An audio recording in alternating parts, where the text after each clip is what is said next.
কুষ্টিয়ার পূজা মণ্ডপগুলোতে চলছে পুরোদমে শারদীয় দুর্গাপূজার শেষ মুহূর্তের প্রস্তুতি। প্রতিমার সাজসজ্জা ও পূজা মণ্ডপের প্যান্ডেলের সৌন্দর্য বর্ধন করতে দিনরাত কাজ করছেন রংশিল্পী ও ডেকোরেশন কারিগরেরা। এবার কুষ্টিয়ার ৬ উপজেলার ২২৯টি পূজা মণ্ডপে চলবে শারদীয় দুর্গোৎসব। নির্বিঘ্নে উৎসব পালন করতে মণ্ডপগুলোতে নেওয়া হচ্ছে বাড়তি নিরাপত্তার ব্যবস্থা।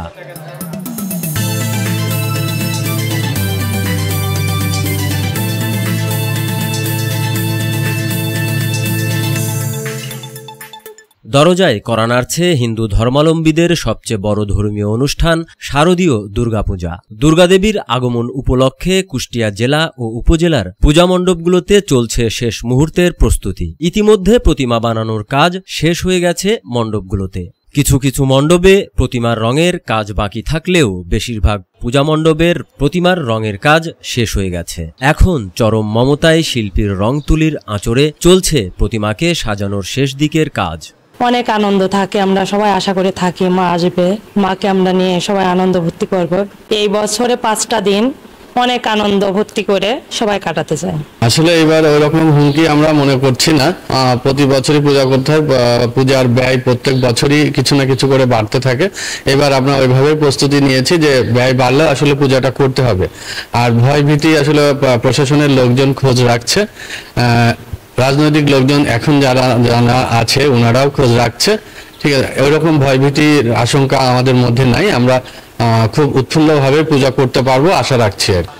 এই শেষ পর্যায়ে রঙের এখন ফিনিশিং কিছুটা কাজ বাকি আছে, সেইগুলো করতেছি এখন।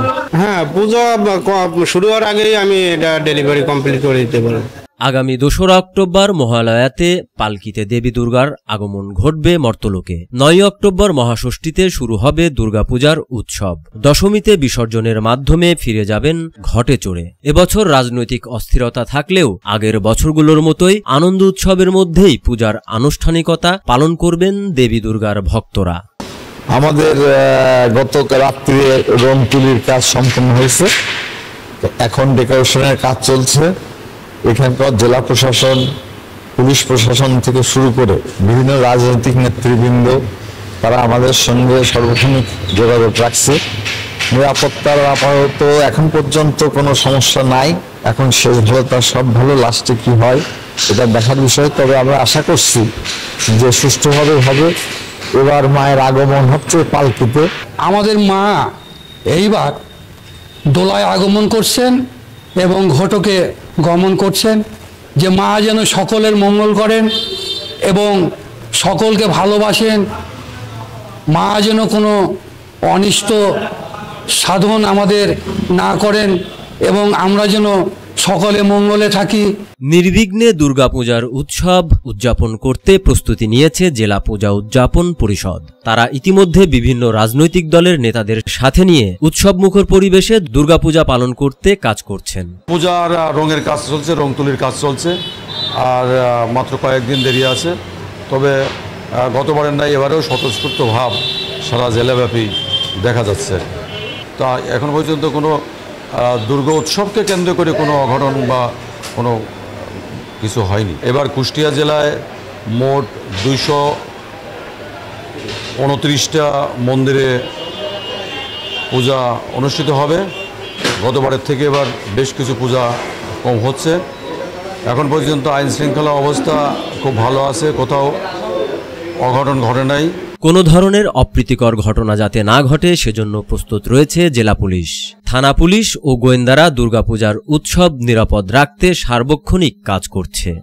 প্রস্তুতি তো আমাদের এটাকে আমাদের পুলিশ হেডকোয়ার্টার মন্ত্রণালয়ের যে নির্দেশনা, সেখানে তো আমরা সার্বক্ষণিক অ্যালার্ট আছি যাতে পূজা আপনার সুষ্ঠুভাবে হয়, কোনো অপ্রীতিকর ঘটনা ছাড়া সম্পন্ন হয়। আমাদের প্ল্যান এই আলোকে আমরা এখনো কাজ করতেছি, কিন্তু আমাদের ডেভেলপমেন্ট প্ল্যানটা এখনো আমরা দেই নেই। আরো কয়েকটা দিন আমরা দেখবো। আমাদের এখানে আনসার সদস্যদের মোতায়েনের একটা বিষয় আছে। আমাদের এখন ডিএসবির দ্বারা আমরা সার্বক্ষণিক খোঁজ নিচ্ছি যেখানে প্রতিমা তৈরি হচ্ছে। একই সাথে থানা পুলিশও কাজ করতেছে। এবছর কুষ্টিয়ার ৬ উপজেলার ২২৯টি মন্দির ও পূজা মণ্ডপে শারদীয় দুর্গাপূজার উৎসব অনুষ্ঠিত হবে। মমিন হোসেন ডালিম, খোকসার খবর।